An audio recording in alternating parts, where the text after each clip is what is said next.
मुझसे भिन्न कुछ भी नहीं, कोई कर्म बनेगा ही नहीं। भले कौशल्या ने बोला, किस प्रकार के बाप हो तुम, पत्थर दिल हो क्या? बच्चे तुम्हारे सामने खड़े होकर पुकार रहे हैं, पापा पापा, डैडी डैडी, पत्थर के बने हो क्या? मैंने तो आज से पहला ऐसा इंसान नहीं देखा। इतने तुम पत्थर के हो गए हो राम, तुम्हारे अंदर बिल्कुल प्यार नहीं है। अब राम क्या समझाए, मैंने दूसरा देखा ही नहीं है, दूसरा देखा ही नहीं है, इसलिए ये मोह लोभ विकार ये मेरे नहीं है। किसके हैं ये? जो दूसरा देखता है। मोह किसको हो जाता है आप बताओ? जो दूसरा देखता है। लोभ किसको आता है? ये सारे विकार उसी के बन जाते हैं जिसको दूसरे का भाव आता है। पर द्वैत है ही नहीं।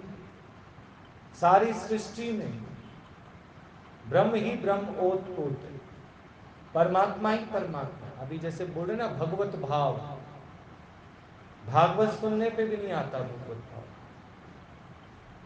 भले 7 दिन का भागवत सुनते हो, पर उस 7 दिन के भागवत में भी भगवत भाव नहीं आता, क्योंकि उसमें कहीं नहीं बताया।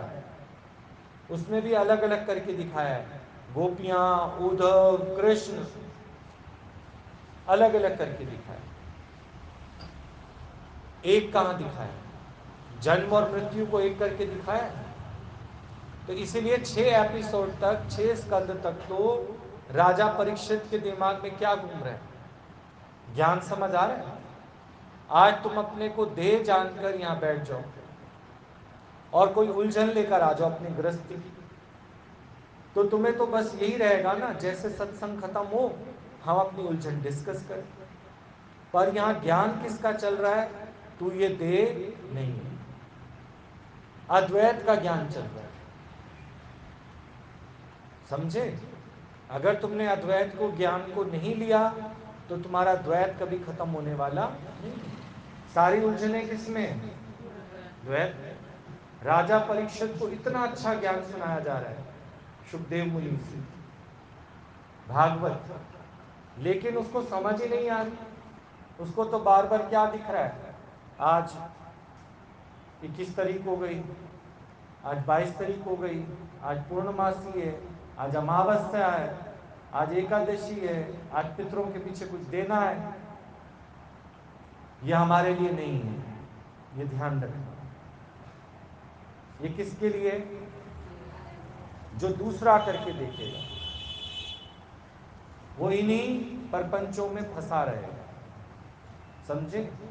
पर दूसरा कोई है, उसके दिमाग में क्या घूम रहे हैं कि एक तक्षक नाग आएगा, मुझे डस लेगा और मेरी जीवन खत्म होगा। तो गुरु का एक शब्द भी राजा परीक्षित को समझ नहीं आया। गुरु ने ऑब्जर्व कर लिया। फिर गुरु ने उसे एक छोटा सा दृष्टांत सुनाया कि एक बहुत बड़ी गुफा है और उसके अंदर राक्षस बैठा हुआ है। तो एक राजा पहले उसके अंदर जा नहीं रहा था। खूब सबने समझाया कि चले जाओ राजा जी, इस राक्षस को मार के आओ। पहले तो वो जा नहीं रहा था, पर जब चला गया तो कई दिनों तक लोग उसको पुकारते रहे, राजा जी बाहर आओ, राजा जी बाहर आओ, राजा जी बाहर आओ, लेकिन नहीं आ रहा। वहां से रक्त, हड्डियां, लोथ, मांस ये सब बाहर बिखर रहा था, लेकिन राजा बाहर नहीं आ रहा था। तो राजा अंदर ही अंदर उसका अटैचमेंट हो गया। तो ऐसे राजे का क्या करना चाहिए? जिसको अपना कर्तव्य भूल गया, जिसको अपना लक्ष्य भूल गया, जो पहले तो उस गुफा में जाना ही नहीं चाह रहा था, पर अज्ञानवश उस गुफा में चला गया। अब चला गया तो वहां से वापस आना नहीं चाहता। ऐसे राजा का क्या करना चाहिए? तो राजा परीक्षित ही बोला, ऐसा राजा मुझे कहीं मिल जाए तो मैं उसका तलवार से सिर कलम कर दूं। जिसको अपना लक्ष्य नहीं पता, जो गुफा में जाकर गुफा में ही फंस गया, तो बोला निकाल अपनी तलवार और अपना ही सर कलम कर। वो राजा कोई और नहीं है। वो राजा कौन है? तू ही तो है वो राजा। पहले तो तुम इस गुफा में आना नहीं चाहते, समझे? और जब आ जाते हो तो फिर यहां से इतना मोह हो जाता है तुम्हारा, तुम यहां से निकलना नहीं चाहते। हर एक व्यक्ति को किसका डर है? मृत्यु। और मौत तो है ही, केवल शरीर शांत होता है, इसके पांचों तत्व शांत हो जाते हैं, मौत नहीं है। मौत तो है ही नहीं, इसको नाम दिया गया मृत्यु का, पर मृत्यु नहीं है। पांच तत्व जो इसके अंदर कार्य कर रहे हैं वो शांत हो जाते हैं, प्राण शांत हो जाते हैं। इसको चेक कैसे किया जाता है? जैसे पानी की चम्मच भर भर के तुम डालते हो, वो पानी बाहर को फेंकता है, क्योंकि अंदर जा ही नहीं रहा, खाना पीना जा ही नहीं रहा। यहीं से समझ आ जाता है इसका शरीर शिथिल हो गया है, शांत हो गया। शरीर तो वहीं पड़ा, पांच तत्व तो अभी वहीं पड़े। अगर पांच तत्व मैं हूं तो वो तो वहीं पड़ा, पर पांच तत्वों में से निकला क्या है? प्राण वायु। प्राण वायु चली गई, उसी प्राण वायु के आधार पर तुम चल रहे थे। उसी प्राण वायु के आधार पर जल काम कर रहा था, पृथ्वी काम कर रही थी, अग्निदेव काम कर रहे थे, आकाश काम कर रहा था, ये सारे अपना अपना वर्क कर रहे थे। तो प्राणों का आधार। फिर गुरु ने समझाया, तो राजा परीक्षित को अब ये बात समझ आई। सातवें दिन, तभी ये भागवत कितने दिन का रखा जाता है? 7 दिन। जो सातवां दिन था वो मेन दिन था, जो गुरु ने उसको जगा दिया। तो बाकी 6 दिन उसके अंदर क्या चलता रहा? तुम सत्संग सालों साल चलते जाओ, चले जाओ सालों साल, पर लेखे विच बस वही घड़ी, बाकी तो तुमने सब बर्बाद किया। तुम देख लो, तुम क्या बन के जाते हो, क्या भाव रख के जाते हो, तुम किस लिए जा रहे हो, तुमको ये भी नहीं पता। बच्चे को पता ही नहीं है मैं स्कूल किस लिए जा रहा हूं। अगर बच्चे से पूछा जाए बेटा आप क्यों पढ़ाई कर रहे हो, बोला क्योंकि मम्मी तंग करती है, मम्मी बोलती है इसलिए मैं पढ़ता हूं, दादी ने बोल रखा है तू पास होगा तो तेरे को साइकिल दिला के दूंगी इसलिए पढ़ रहा हूं। बाकी उसको अपना कोई पता नहीं है कि मेरे पढ़ाई का लक्ष्य क्या है। ऐसे ही तुमको भी नहीं पता। सारी दुनिया सत्संग जाती है तो हम भी जाते हैं, सारी दुनिया मंदिर जाती है हम भी जाते हैं, पर ये तुम्हें सही लक्ष्य तो जीवन का गुरु ही बताता है कि तुमको सच की अनुभूति हो जाए, तुमको अपने मानुष देह का लक्ष्य पता हो कि हम भगवत प्राप्ति के लिए आए हैं, भगवान प्राप्ति के लिए आए, तो फिर यहां पर तुम किसी और उद्देश्य से आओगे ही नहीं। एक ही उद्देश्य रख के आओगे, क्या? जल्दी से जल्दी, जल्दी से जल्दी, जल्दी से जल्दी हमारा द्वैत खत्म हो। ये सारा संसार तुमको द्वैत के आधार पर भासता है। इसके कर्म, फर्ज, धर्म, मर्यादा, धर्म, नीति, ये सब तुमको द्वैत के आधार पर भासते। इसी में फंसे फंसे तुम सबकी जीवन जो है समाप्त हो जाती। पर जिस काम के लिए तुम आए वो तो तुमको पूरा ही नहीं किया तुमने। विचार करके देखो, ये सही बात, सच्ची बात तुमको केवल सतगुरु से मिलती है कि वो तुमको रोज पक्का कराता है, रोज तुमको भागवत सुनाता है। और जब जब तुम्हारा ध्यान और बातों में होता है तो समझना कि तुमको वो जो एक पॉइंट समझना है वो तुमकी समझ में नहीं है, बाकी तुम्हारे दिमाग में सब घूम रहा है। तभी बोला तन मन एक रस हुए तो सिमरन कहिए सोए। राम जपत राम ही रहा, आप विसर्जन हुए। आप विसर्जन हुए तो सिमरन कहिए सोए। ये आपा जो बना बैठा है ये द्वैत दिखाएगा ही दिखाएगा। मैं हूं, मैं हूं, मैं हूं, भगवान भी है, सृष्टि भी है, संसार भी है, जगत भी है, मेरे वाले भी हैं। तो इतना सब जो तुमको दिखाई देता है, तो शांत कैसे होगे तुम, स्थिरता में कैसे आओगे? केवल एक परमात्मा के अलावा और कुछ भी नहीं बना। चाहे तुम चोर को देख लो, चंडाल को देख लो, दोनों में कुछ बन के और फिर उनकी टेंशन्स में फंसे रहते हैं। ये काम कब होगा, कैसे होगा, कौन करेगा? वक्त, वक्त। एक बार गुरु ने ही बोल दिया, बोला बेटा क्या टाइम हुआ? बोला जो आप बजा दो वही टाइम हुआ। इतना अपनी मन और बुद्धि को नहीं चला। गुरु नानक देव जी ने अपने शिष्य से पूछा कि क्या वक्त हुआ है इस समय? तो बोला जो वक्त आप बना दो वही वक्त हुआ। इतना अपनी मन और बुद्धि को नीवा करके रखो, क्योंकि हमारा वक्त कौन लेकर आता है? गुरु। गुरु जैसा वक्त हमें दिखा देता है वैसा वक्त हमें लगता है। आज गुरु हमारे विचार चेंज कर देता है तो उन्हीं लोगों के बीच में हम एडजस्ट भी हो जाते हैं, वही लोग हमको अच्छे भी लगते हैं। और अगर वो चश्मा अपना नहीं देता हमको तो हमें सारा रूखा सूखा लगता है, बेकार बेकार लगता है हम जीवन जी क्यों रहे हैं? अपने को एक क्षण भी, एक पल भी परमात्मा से जुदा नहीं करो, उसी से जुड़े रहो। इसे सच्चा योग कहते हैं। तभी लिए आप देखो कई कई जितने भी संप्रदाय वाले वो कहते हैं योग लगाओ, योग लगाओ, समाधि लगाओ, ध्यान लगाओ, लेकिन उसका रास्ता नहीं बताते तुमको कि योग कैसे लगाओ। ज्ञान से पहले पहले ज्ञान, फिर ध्यान और फिर कर्म, ये 3 स्टेप चलते हैं। पहले पहले गुरु तुमको तुम्हारा अज्ञान निवृत्त करता है। क्या अज्ञान है तुम्हारे अंदर? मैं अलग, भगवान अलग। ये बहुत बड़ा अज्ञान है तुम्हारे अंदर। इसलिए गुरु तुमको मंत्र देता है और यही कहता है जो मैं हूं सो तू है, जो तू है सो मैं। कैसे? यानी इस देह को जो चला रहा है, इसको जो प्राण वायु दे रहा है, इसको जो भोजन दे रहा है, वही तेरे को दे रहा है। तुम कभी कभी पूछते हो ना, अब लॉकडाउन में गुजारा कैसे होगा? जैसे हम खा रहे हैं ऐसे तुम खाओ। गुरु के पास तो बड़ी वेरी सिंपल सिटी वाली बातें निश्चय में है वो।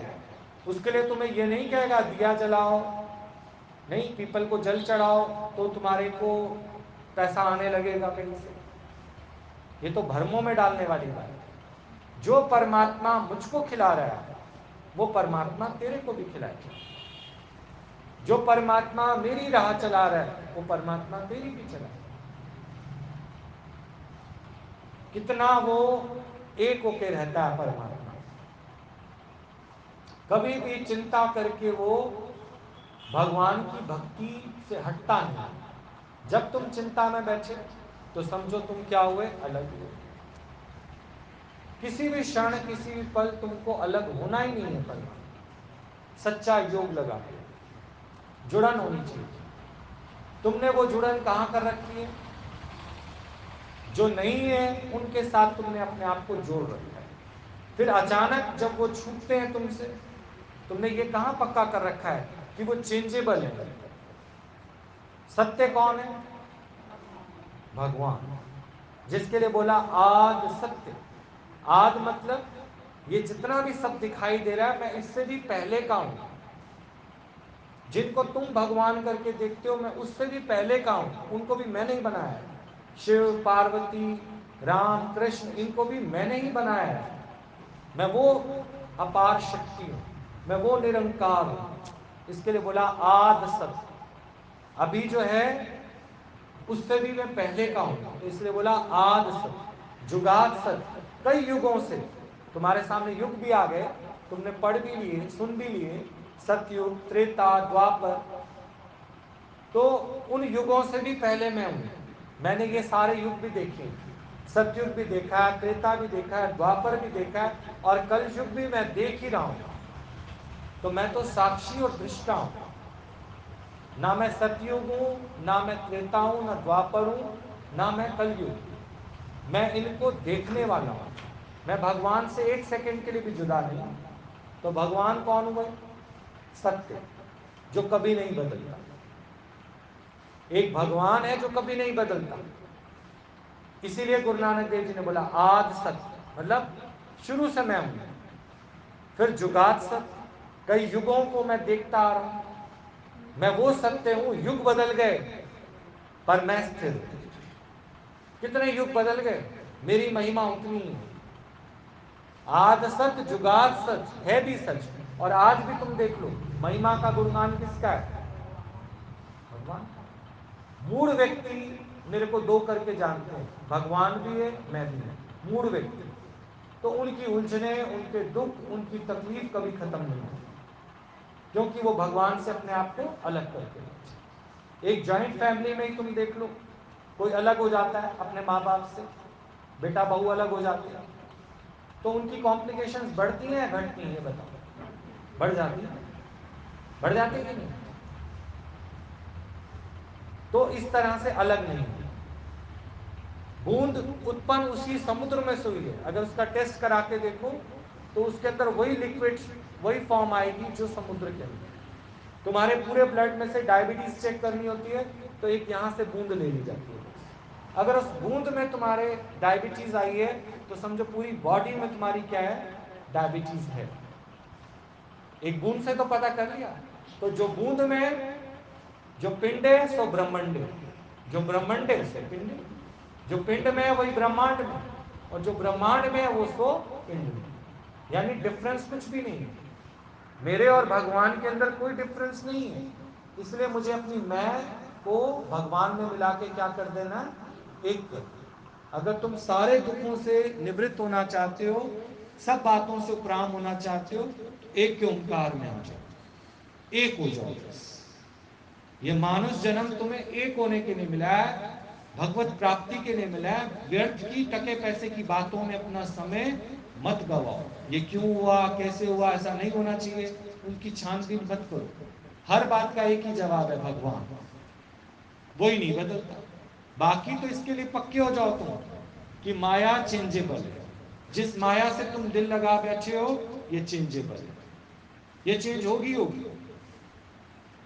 बस ये दो सेंटेंस पक्के करो, भगवान सत्य जो कभी नहीं बदलता, नहीं, और माया जिसको तुम सच करके जान रहे हो, जिसके लिए तुम भगवान को समझाते रहते हो। भगवान कहता है चलो एक दो दिन के लिए मैं रोक लूंगा, लेकिन ये तो प्रकृति अधीन होने के कारण चेंजेबल है। होगा कि नहीं होगा चेंज? बताओ, कहां तक रोक लोगे तुम? बजाय कि तुम भगवान को ये बातें बोलने के अपने को ये बात समझा लो, मनते ही मन मान्या, अपने मन को मन से ही समझा दो। गुरु जो तुमको समझ देता है उससे तुम अपने को समझा दो, मनते ही मन माने। नहीं, आत्मा से ही आत्मा का दर्शन हो सकता है।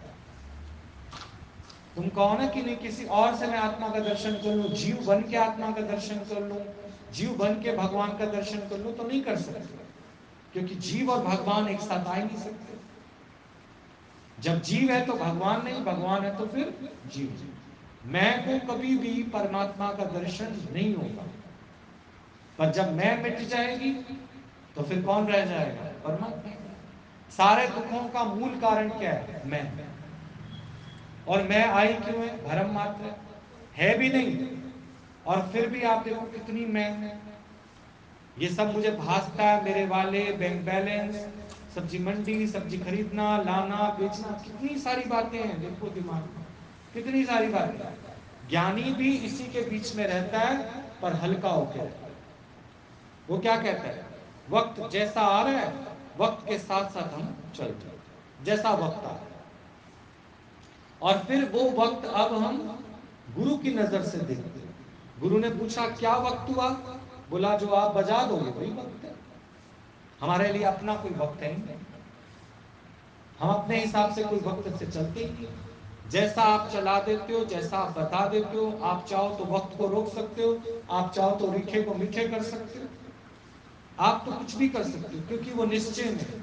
जिस दिन तुम निश्चय में आ जाओगे तो मन से, वचन से, कर्म से तुम्हारे अंदर केवल एक परमात्मा का ही ध्यान रहेगा, दूसरा कोई ध्यान ही नहीं। जो मन वचन कर्म से शुद्ध हो जाता है उसको केवल एक परमात्मा का ही ध्यान रहता है और किसी भी बात का उसके अंदर विचार चलता ही नहीं।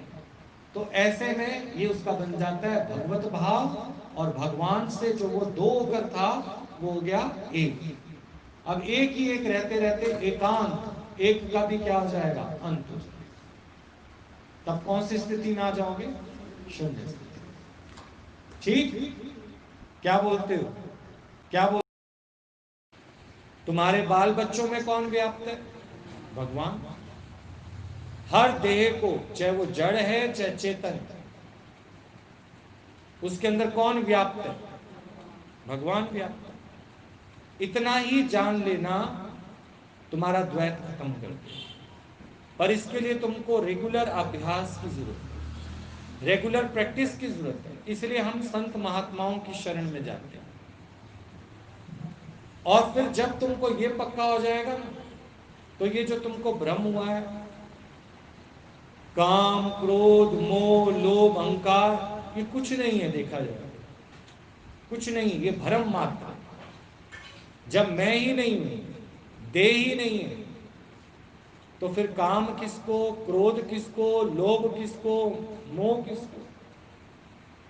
तो तुमको बेसिकली ज्ञान चाहिए कि पहले पहले ये जानो, है ही भगवान, है ही भगवान, है ही भगवान, दूसरा कोई है ही नहीं। बार बार सुखमनी साहब के अंदर आता है, दूजा होए तो सोची पाए, दूजा होए तो उसकी चोरी करूं, दूजा होए तो उससे झूठ बोलूं, दूजा होए तो उसकी चिंता करूं, दूजा होए तो उसकी पालना करूं। ये सोझी का मतलब यही रखा गया, कोई दूसरा हो तो उसके लिए सोझी पाऊं ना। जब है ही भगवान, है ही भगवान। अब ऐसे तो सोझी पाने वाला भी फिर निरंकार, कि मुझे सोझी आ गई है। किस बात की सोझी आ गई है, कि सामने भगवान है, फिर मैं तो हूं। फिर आगे लिखा आप तजो गोविंद भजो। यहां पर भी अभी नहीं छोड़ा तुम लोगों को, आप तजो और गोविंद को भजो, यानी आपा भी तजो।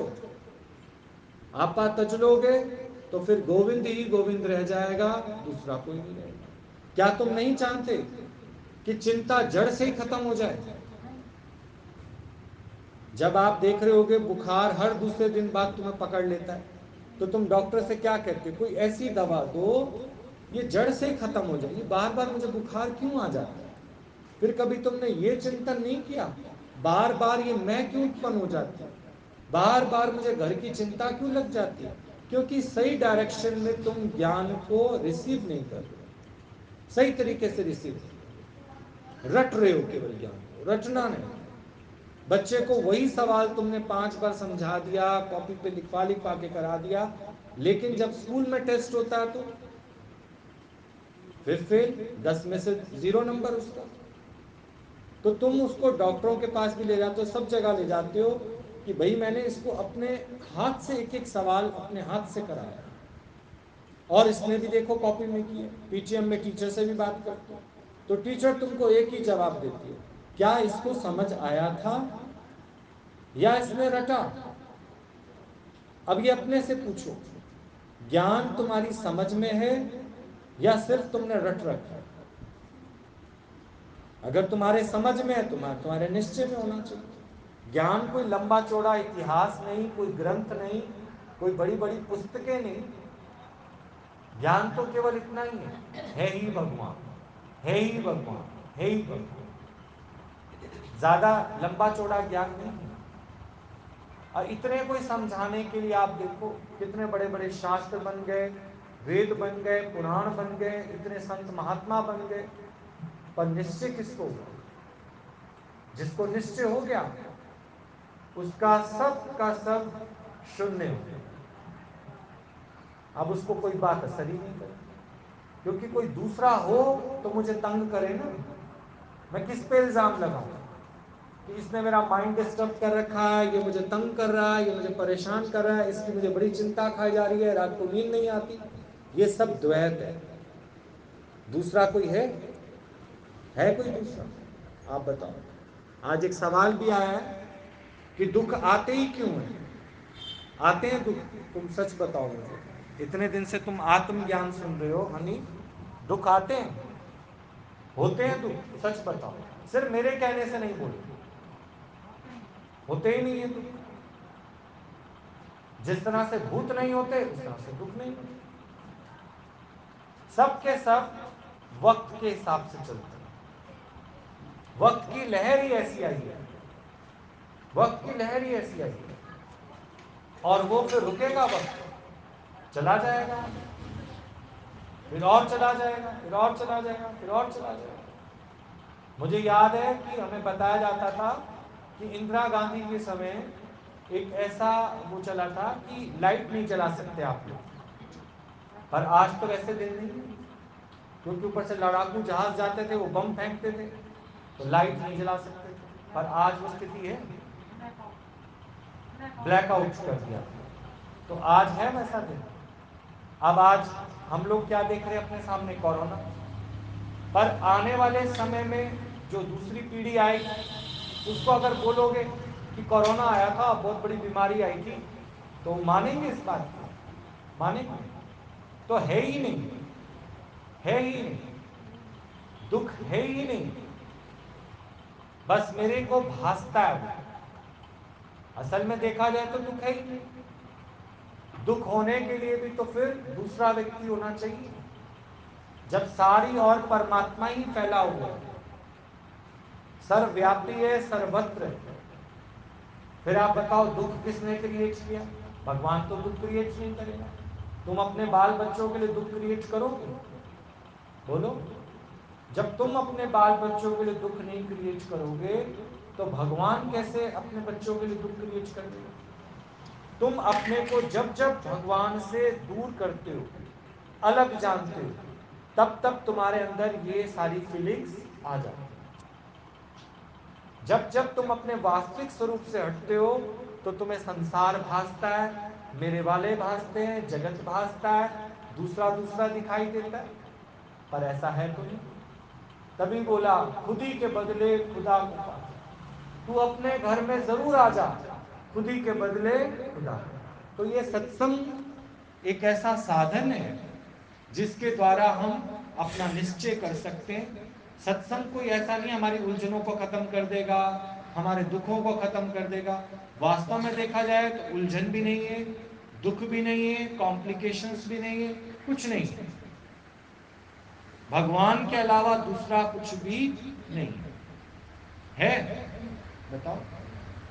बस एक पानी से जो लहर अलग हुई है, वो है तो क्षणिक, नश्वर भी है, पानी में विलीन भी हो जाएगी, पर जितनी देर तक वो लहर बनी हुई है, उसको एक अहंकार आ गया कि मैं अलग और पानी अलग, मैं अलग और भगवान अलग। बताओ ये सही है? ये सही है?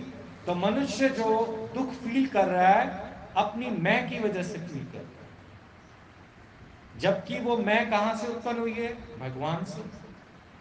भगवान से जितनी देर तुम अपने को अलग करते हो, तो ये संसार की माया तुमको अपने अंदर खींचती जाती है, खींचती जाती है। इसलिए बोला भक्ति जब भी मांगना, तो क्या मांगना? संत महात्माओं से भक्ति मांगना। ऐसी भक्ति दो मुझे, ऐसा भक्ति का दान दो मुझे कि मेरे को ये जो बातें आसक्त करती हैं, दुख सुख फील होते हैं, ये फील ना हो।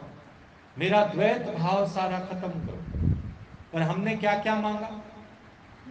क्योंकि संसार सत्य लगता था, तो हमने संसार की ही सब वस्तुओं पदार्थों की डिमांड की, याचना की, क्योंकि मैंने परमात्मा से अपने को अलग जान लिया। एक परमात्मा के अलावा और कोई बना ही नहीं है, वही वो सर्वव्यापी है। और तुमको वो क्या दिखाई देता है? अलग अलग करके दिखाई देता है। इसी का इलाज कराने तुम कहां आते हो? सत्संग। कि मेरी नजर का जो दोष है इसको ठीक करो। तुमको ही तो नहीं दिख रहा भगवान, गुरु को तो दिख रहा है भगवान। तो नजरों में तेरे दोष है, इसमें किसी का क्या फॉल्ट है? तुम अपनी नजर को ठीक करो, तुम अपनी नजर को ठीक करो। एक बार कुछ बकरियां गई गुरु के पास और कहने लगी यही पीछे हम प्याला के पास चढ़ती हैं, पर वहां सारी घास पीली पीली हो गई। गुरु ने कहा लो ये चश्मा पहनो, अब जाओ। चश्मा पहना तो अब उनको वही घास हरी हरी दिख रही है। तो जो व्यक्ति तुमको ऊट पटांग लगते थे, बेकार लगते थे, सही नहीं लगते थे, गुरु ने तुम्हारा चश्मा क्या कर दिया, बदल दिया। जाओ मेरी नजर से सबको जाके देखो, तुम किसी में इच्छा नहीं रखो, उम्मीद मत रखो, उसके आधार पर मत रहो, फिर देखो तुम्हें किसी से दुख मिलेगा ही नहीं। और किसी को भी अपने से नीचा करके मत देखो, किसी को अपने से कम करके मत देखो। भगवान ने सर्व को एक बराबर ही अपनी आत्मशक्ति दी, अपनी आत्म। ओम त्र्यंबकं यजामहे सुगंधिं पुष्टिवर्धनम् उर्वरारुक्मे बन्धनात् मृत्युमुक्षी मामृतात्। ॐ त्र्यंबकं यजामहे सुगंधिं पुष्टिवर्धनम् उर्वरारुक्मे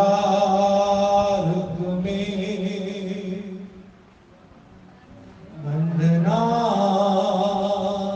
मृत्युमुक्षी मामृतात्। ॐ त्र्यंबकं यजामहे सुगंधिं पुष्टिवर्धनम् उर्वरारुक्मे बन्धनात् मृत्युमुक्षी मामृतात्।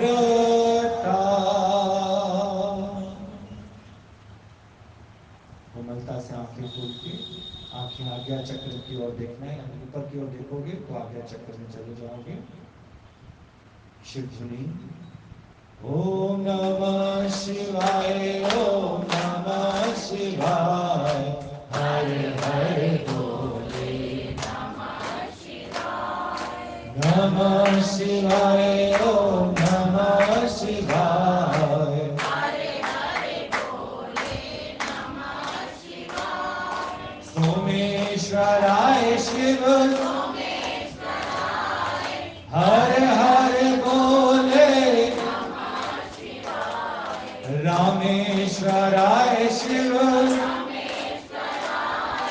हर हर बोले नमः शिवाय। ओम नमः शिवाय, ओम नमः शिवाय, हरे हरे बोले नमः शिवाय।